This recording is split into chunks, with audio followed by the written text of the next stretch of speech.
bum, bum, bum. Bum, bum, bum. Bum, bum, bum. Hey, everybody. Hey, John, come on in here. Good to see you. You know what time it is. It's time for Coffee with Scott Adams, the best time of the day. Get your dopamine pumping. That's the sound of dopamine pumping.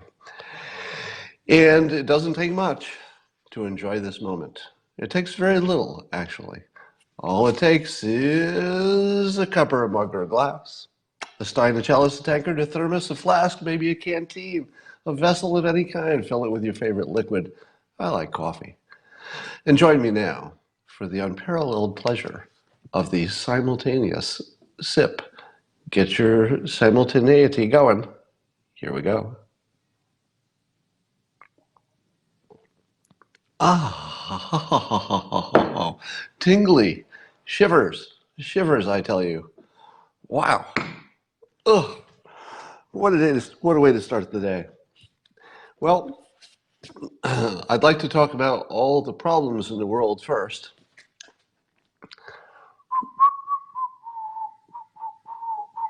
Okay, that was me talking about all the problems in the world, because it turns out there aren't any real problems in the world, at least if you take it from the news, because the news is talking about a tweet.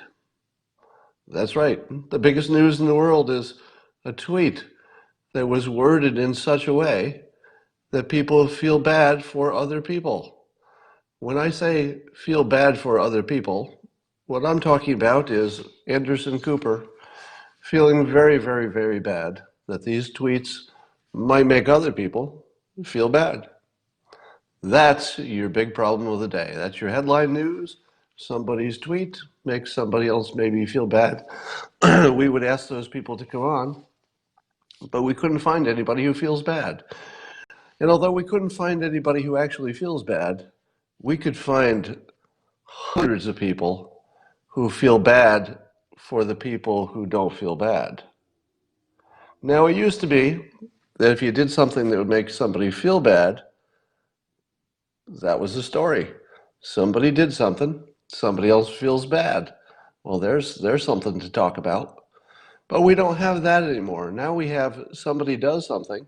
Let's say it's a tweet, a provocative tweet. And instead of people feeling bad, they really don't care one way or the other. But there are people who feel bad for the people who should feel bad, but they don't seem to feel bad because they don't really care. Do you know who I think was the least bothered by the go back home tweets from the president? I don't know this for sure, so I'm just going to put this out here. I think the group least bothered by the go back home was American black people. I don't know that to be true, and I'm certainly not going to put myself in their heads, and I'm not going to, speak for any other group. I certainly can't do that. But it feels to me like they understood the point, which is it's not about race, it's about loving your country, and if you have a loyalty to some other country, blah, blah, blah, blah. But moreover, it was just simple trash talk. It wasn't even factually on point. It was just trash talk that made people really feel bad for other people who, if you asked them, would say, do you know what I have to worry about? A lot more things than that tweet. That's for sure.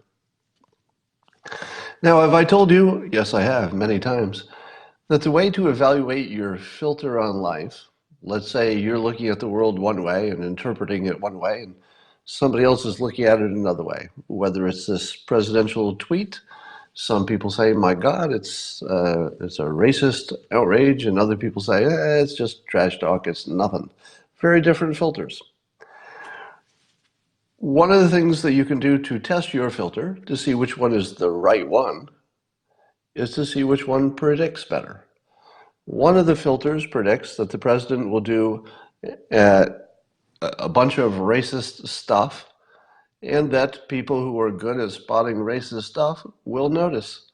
That's what you would imagine if you have one filter. The other filter says, no, you're just imagining it.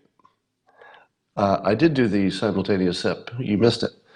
So the other filter says, no, he's just trash talking like he always does, and you're imagining all the bad stuff. Which of those two filters would predict that Israel would name a settlement after President Trump? Is it the filter that says, oh yeah, I think he's backing the neo-Nazis? Would Israel not be able to detect that someone was backing neo-Nazis if he were the president of the United States? Yeah, I think Israel would be able to detect that. So my filter that says he's just talking seems to be consistent with observation. What we observe is that Israel says, that's just politics. He seems like the greatest friend Israel ever had. Which of the filters would predict that President Trump would be strong on prison reform? Is it the one that says, my God, he'll do anything that's bad for brown and black people? Or is it the filter that says, it's just politics? Of course, he wants what's good for Americans. That's his job, and he wants to be evaluated. Presumably, everybody wants to be evaluated by how they do at their job. So why would he be different? So my filter predicts 100% of everything that's happened. 100%. My filter allows and predicts everything you observe. But if your filter only predicts half of what happens, and the other half is just inexplicable, well, maybe it's time to rethink your filter on life. Let's dig a little deeper into this whole go back home tweet. You all know the background. I don't need to give you the background. We're talking about President Trump's tweet that's causing everybody's hair to be on fire. So here, let me show you some of the craziness that this has caused. So over at CNN, where opinion and news are treated as the same thing, and I say that because CNN doesn't do a good job of separating what is opinion from what is news. It's sort of smushed together, so the viewer doesn't quite know what has been presented as a fact and what is just somebody's interpretation. Fox News has, by anybody's measure, lots of different opinions. Some of them you don't agree with. But they do a lot better job of labeling opinion. You know that Hannity's opinion, right? You know that Tucker's an opinion show. But listen to this, smushing. This is an analysis by Stephan. Do you pronounce it Stephan? Stephen? I never know if that's the right way to pronounce it. Stephan Collinson. Now, it's presented not as opinion. It's actually labeled on the CNN site is labeled analysis. Now, you're just a dumb American, and you're reading some stuff on the CNN news site. If it says opinion, what do you think of it? You think, okay, well, it's not necessarily facts, it's opinion. If it's labeled analysis, what do you, the dumb American, think they're doing? Analysis doesn't really sound like opinion, does it? I mean, I think that it allows it to be opinion-y. I think the word does allow that, but the word seems to be chosen to blur the difference between opinion and fact. Am I wrong? Analysis?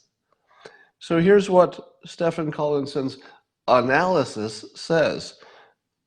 He says, this is just part of it. In the twilight zone of the White House, the man who unleashed the fury, Trump, expressed disgust at the quote, vile, horrible statements said by the woman he targeted over the color of their skin.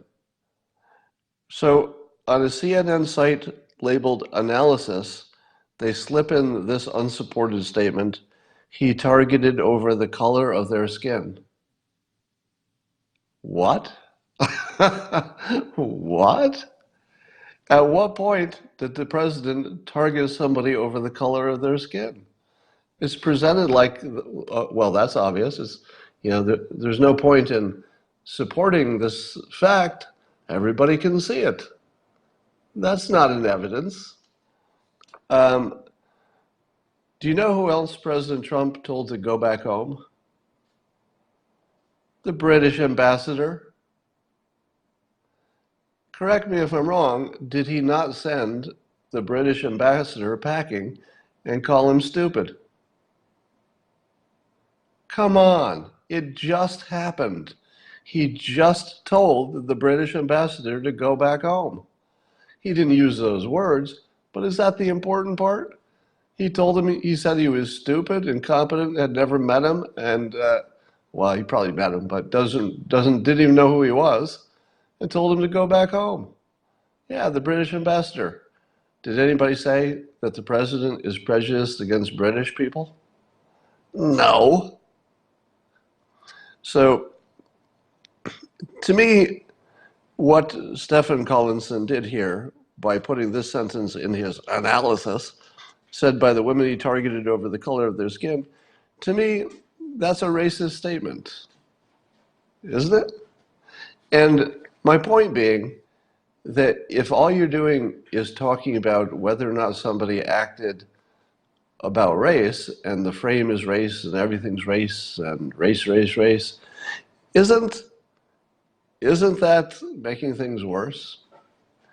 You know, the president has expressly said that if you're in the United States, he's going to be your best friend. If you're a citizen of the country, he's going to be your best friend and supporter and cheerleader.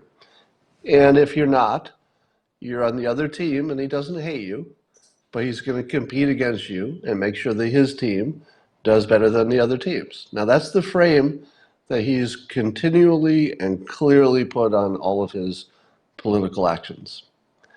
The critics continually and expressly, this is not an interpretation of mine, they continually frame things as racial issues. There's no way that isn't the racist side. There's no way. Now, the Republicans don't make a big deal of calling the other side racist because it's just not their deal. But we have certainly reached the point where 100% of us are racist. We actually had a situation yesterday, I tweeted about it. I think I had 5,000 retweets on it. And I said that this, breaking news, the racist press is reporting to the racist public that racist President Trump, that racist Pelosi is accusing racist Trump of saying bad things about the racist 4 congresswomen. There's nobody in that story who hasn't been accused of racism. 100% of all the people in the news have now been accused of racism. There's nobody left. There's nobody left. I'm going to drink some black coffee right now and just try to experience the, whatever this is, the cognitive dissonance we're all experiencing. And I drink this black coffee as a salute to the black citizens of this country who we support 100%. I'll drink to that. To that point, let me ask you this. Hypothetically, you're a black citizen of the United States. You've got 2 friends. One of your friends is a registered Democrat. One of your friends is a registered Republican. Which one's going to help you get a job? Which one's going to do you a favor? Well, maybe both. But I'll tell you, have you ever met anybody who, let's say an African American who became a Republican? Have you ever seen an African American Republican who said that other Republicans treat them poorly? Have you ever seen that? No, you've never seen that, because Republicans have very clear rules. I'm not a Republican, by the way, right? So I'm not a Republican, not a conservative. I always tell people I'm left of Bernie, but I have to admit, I like Republicans better because they have a set of consistent rules that seem pretty fair to me, and they try to live by them and treat other people by the rules. The rules are the Constitution. If you follow the Constitution, you're good with me. If you follow the laws, you're good with me. And on top of that, I'm not religious, but for a lot of conservatives, if you're religious, it doesn't matter which one. If you've got a faith that informs the way you live, well, then you're okay too. Republicans make it very easy to like you. How hard is it to be liked by a Republican? It's really, really easy. You just have to do legal things and work. That's it. In order to be loved by Republicans, just try. You don't even have to succeed. You just have to try. You have to follow the law, sort of love your country. That helps, but that's not even necessary. Maybe you shouldn't talk about it so much if you don't love your country. But all Republicans ask is just follow the same rules and try. You don't even have to succeed, and we'll love you. I'll say we because I adopt that.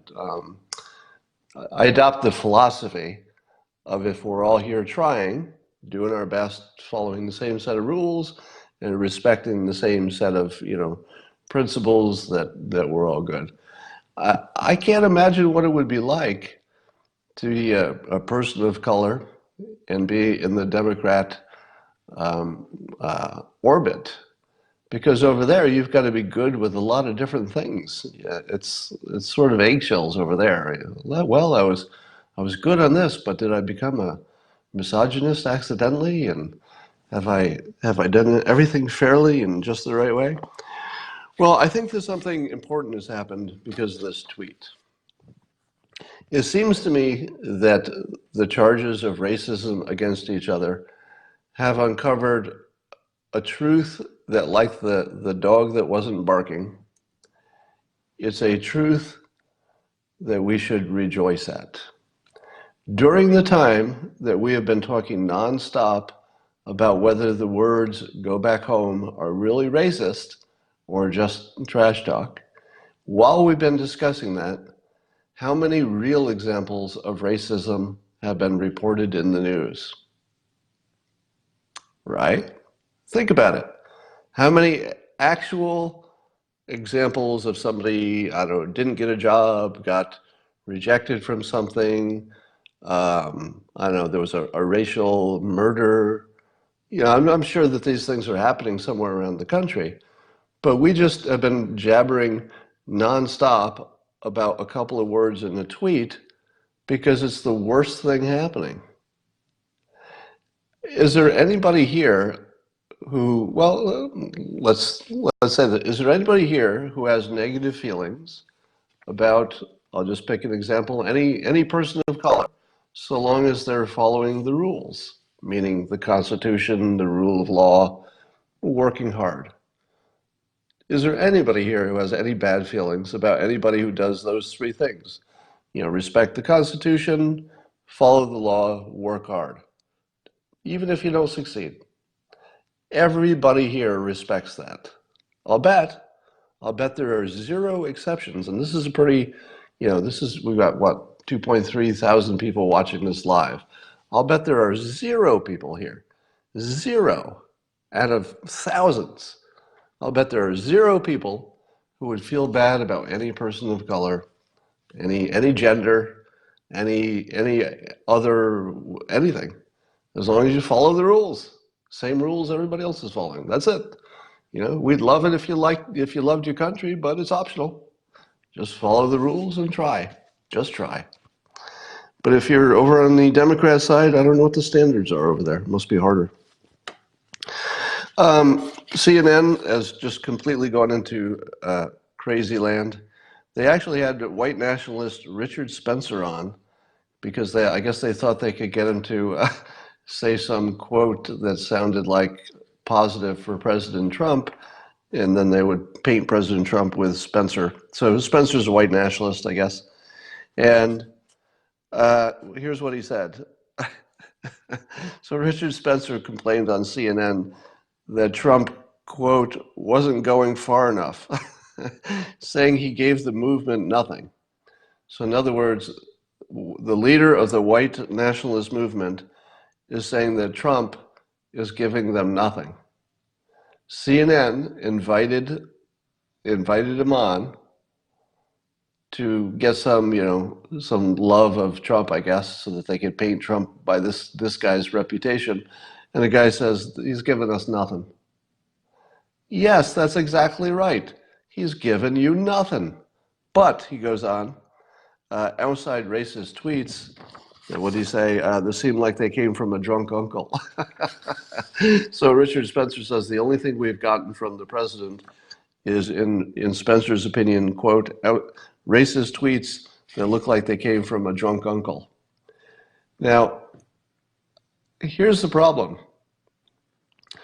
Who does CNN agree with? Who's on the same team as CNN? Well, I don't think they planned it this way, but I can tell you two people who have the same view of life. CNN and apparently Richard Spencer, who also sees the president's tweets as racist. So somehow the left has managed to align themselves with white nationalists because they have the same opinion of these tweets. And they can't even get the white nationalists to go a little step further and say, but he's done things, right? It's not just the tweets that we look suspicious. He's actually done things, right? And the white nationalist says, nah, he hasn't done anything for us. Not a thing. That must have been the saddest day on CNN when they couldn't get the white nationalists to do anything except have the same opinion as CNN. Not a good look, CNN.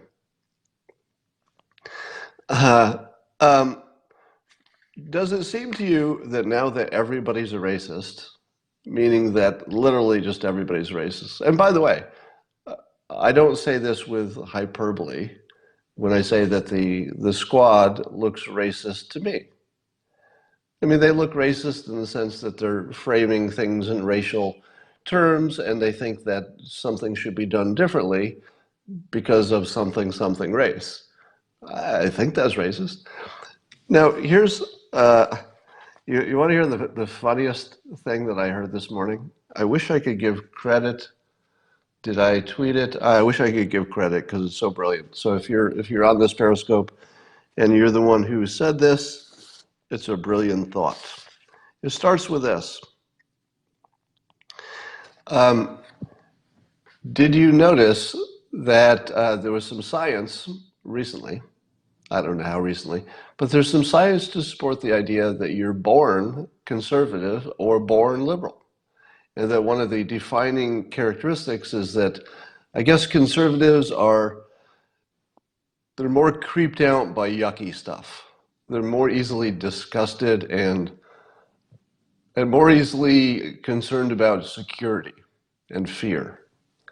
So there's some thought that in terms of your DNA, you're born with a certain propensity to be either disgusted by things that are not, typical, but you also have maybe more concern about security, about safety. Now, suppose that's true. Do you think that's true?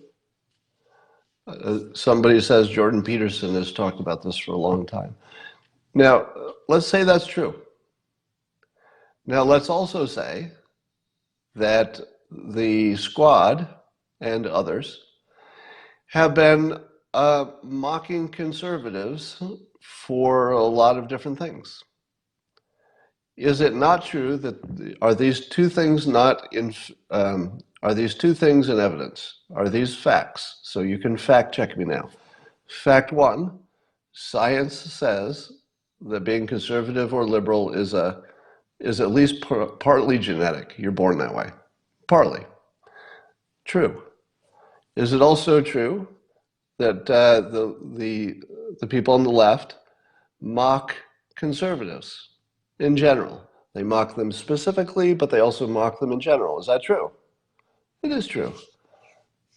Jordy is ahead of me. Jordy, you know where I'm going on this.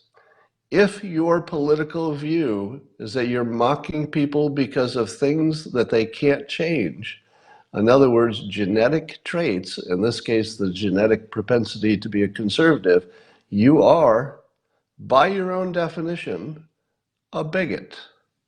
There would be no difference scientifically. There would be no difference between mocking somebody with a handicap and mocking somebody who had a genetic propensity toward conservatism. Am I right? Now, when somebody pointed that out to me, it was the first time I'd even heard that thought. It was just today on Twitter, and I thought, that is 100% true. There's nothing wrong with that thought. You know, my first thought was that it was just sort of a funny political thing to say. You know, sometimes they're just clever political things to say that sound right, but they're not actually scientifically rational. But this is actually 100% scientifically rational. If you're making fun of conservatives as a group, and that group has a genetic quality that makes them distinct, most of them, it doesn't have to be every single one, but it doesn't work that way. As long as most of them have this characteristic in common, if you're mocking them for being uneducated, toothless rubes who believe in conspiracy theories or whatever people are saying about conservatives these days, even if you're calling them racist, you're treating them as a class, and it's a class that have a genetic component that makes them a class. They are a class because of a genetic component, according to science. So, have we not reached the point where literally everyone is a bigot? Not always just racist, because you could be bigoted against religion and you could be bigoted against gender and everything else. But have we not reached peak bigotry? Where absolute, well, here, what would be the best situation in the world? Can I tell you? Can I tell you the best situation in the world? To know that you're in the healthiest, best situation, I would look for the following things. Everybody in the world realizing that everybody else in the world, including themselves, is a bigot, just in different ways. So there would be nothing healthier, in my opinion, there would be nothing healthier for this world than to realize that we're all bigoted sometimes.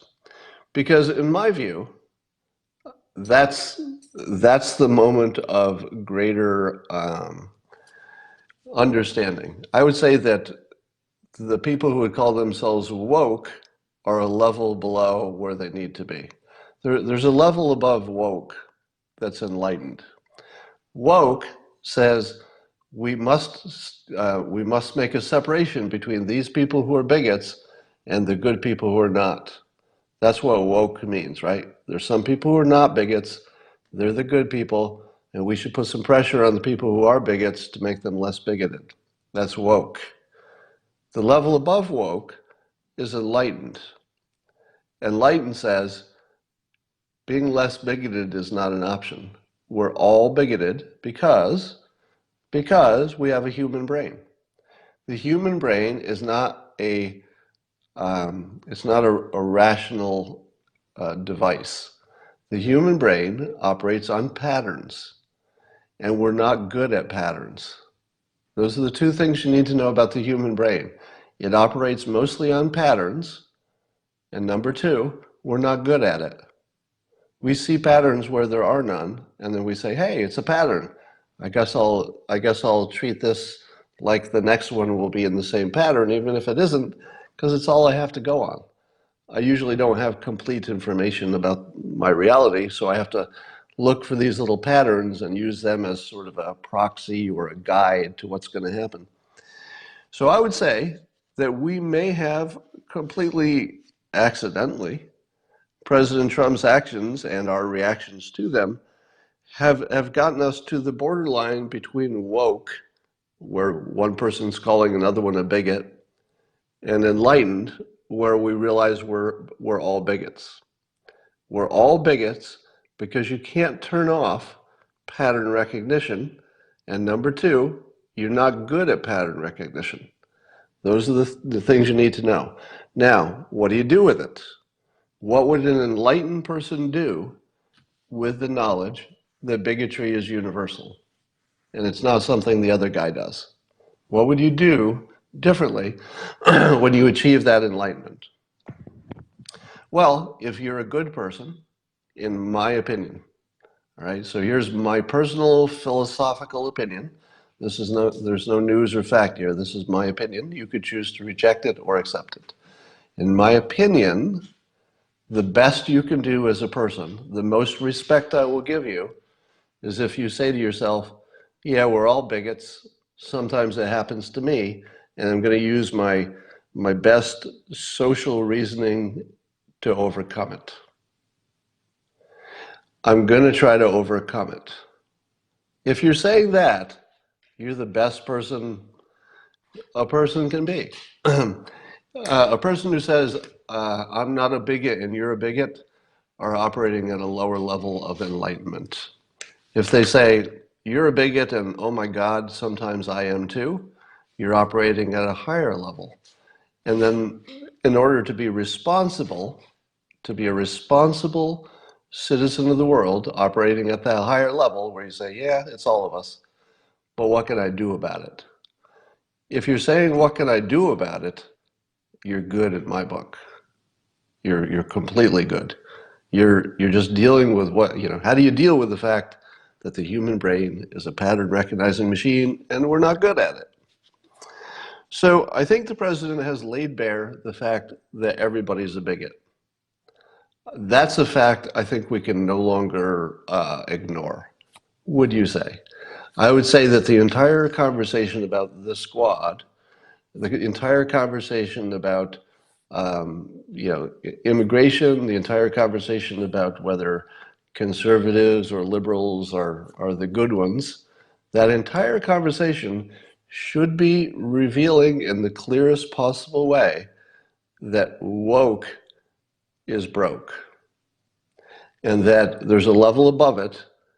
And the president, just completely accidentally, I don't think that he had any intention to do what I'm saying, but by showing that everything is bigoted, and that even if you were to take the position that the country is the best organizing principle, the president consistently says country good, people outside the country are on the other team, and the so-called good people who think that bigotry is only something that other people have, those people have decided to flip out and go crazy and treat the country as if that's somehow the same as bigotry.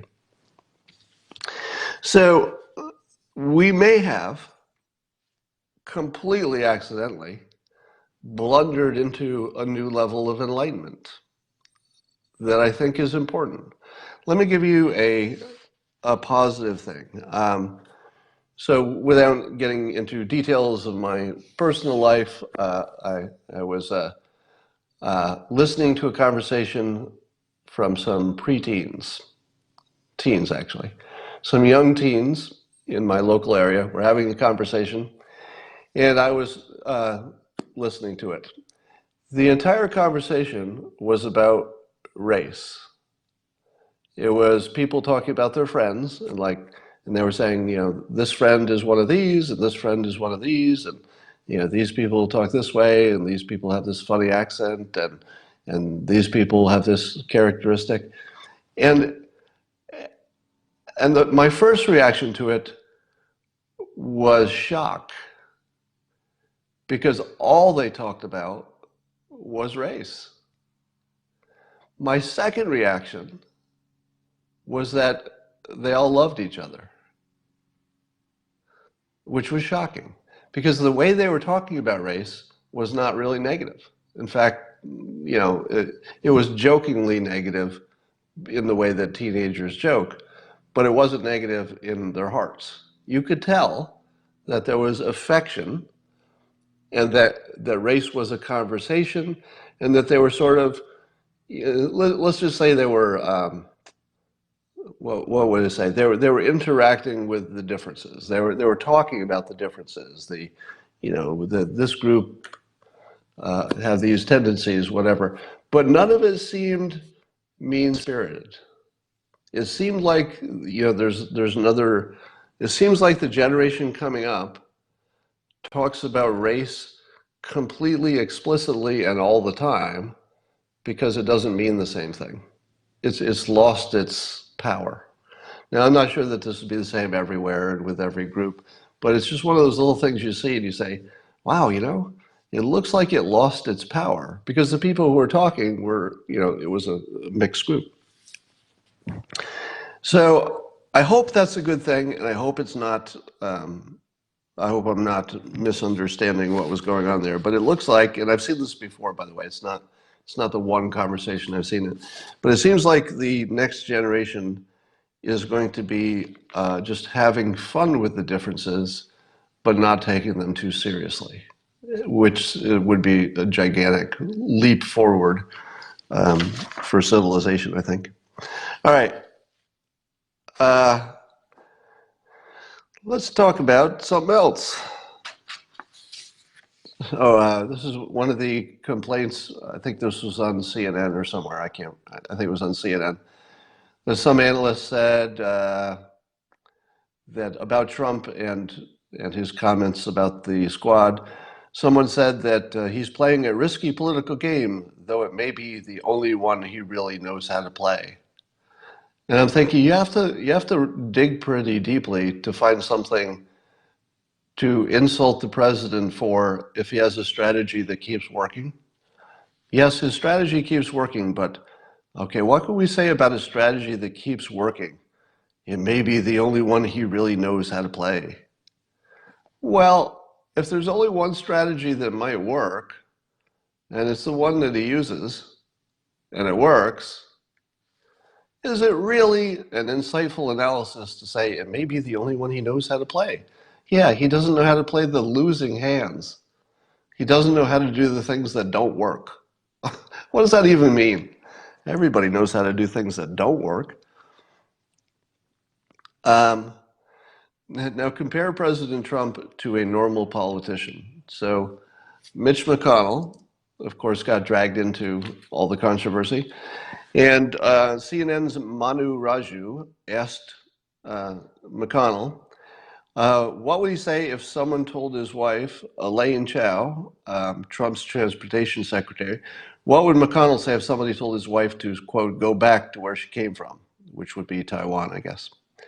And here's how McConnell answered that question. So McConnell is asked this big old racism question, and his answer was that he was a fan of legal immigration.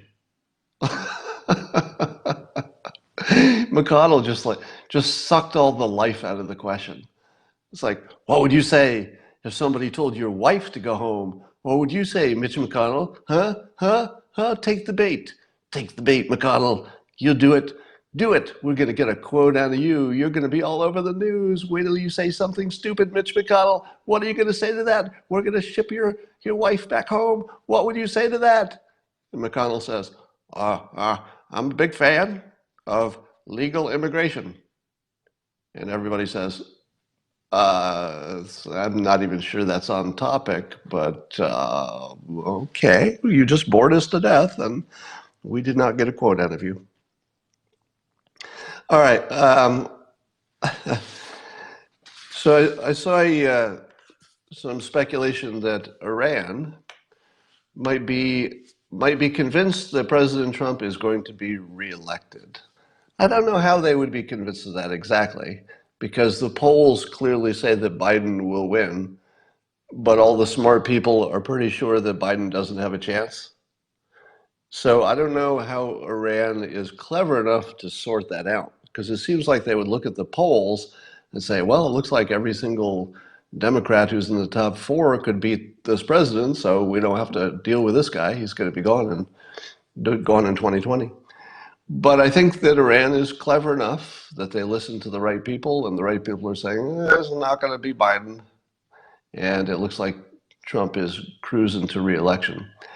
So what that does is it changes their calculation about who they're going to be negotiating with, and it takes off the table the option of waiting till 2020 and getting somebody else to negotiate with who could give them, in their view, a better deal.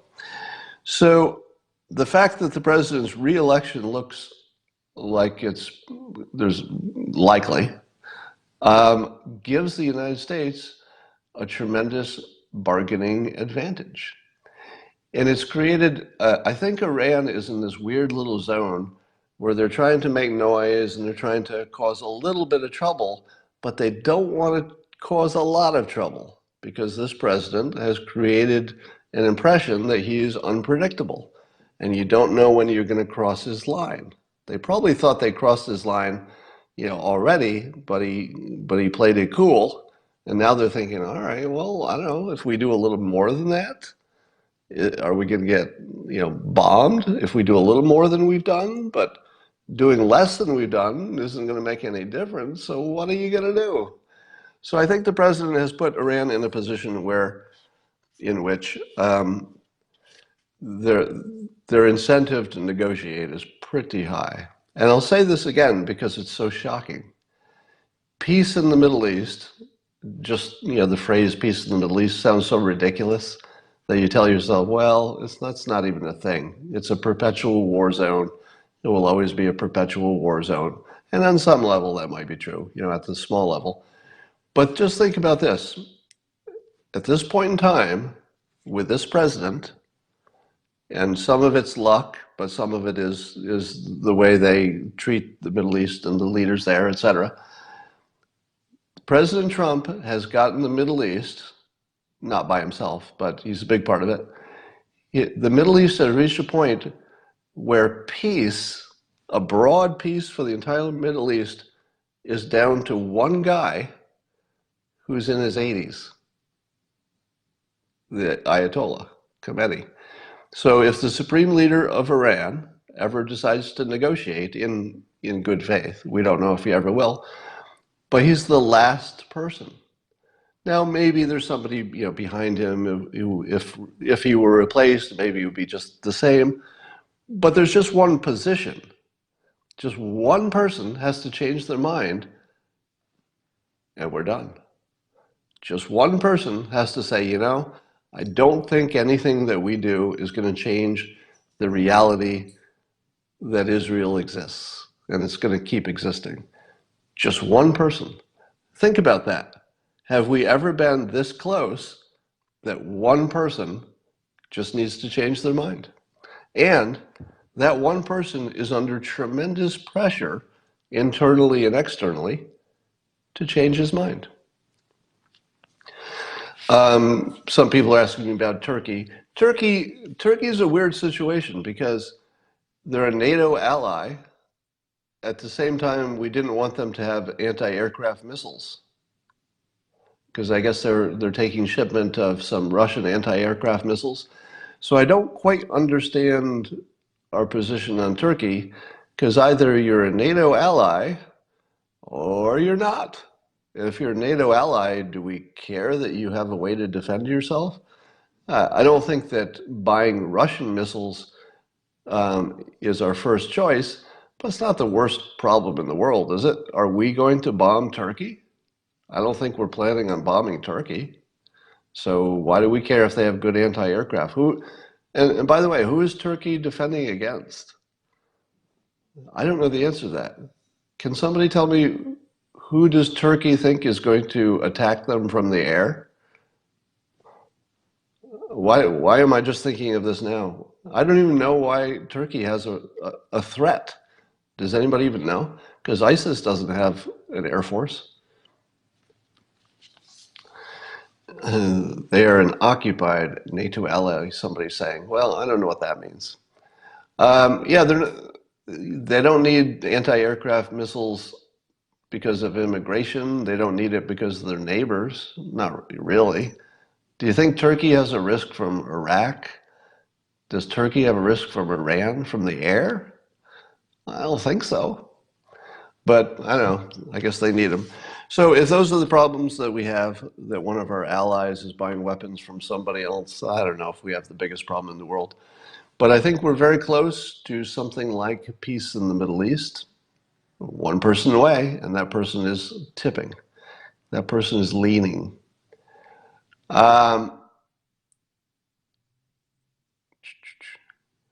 Turkey can't use our equipment with Russia stuff.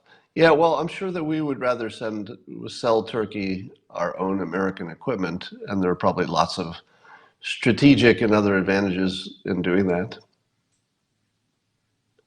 Somebody says, I lived in Turkey. I know. Well, I missed what it is that you know.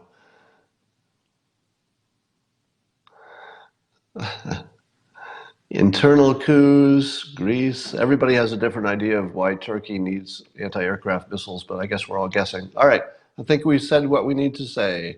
If the only thing that we're worried about today is we're all calling each other bigots, then maybe we can reach a higher level. And maybe that's this year. Who knows? I'll talk to you later.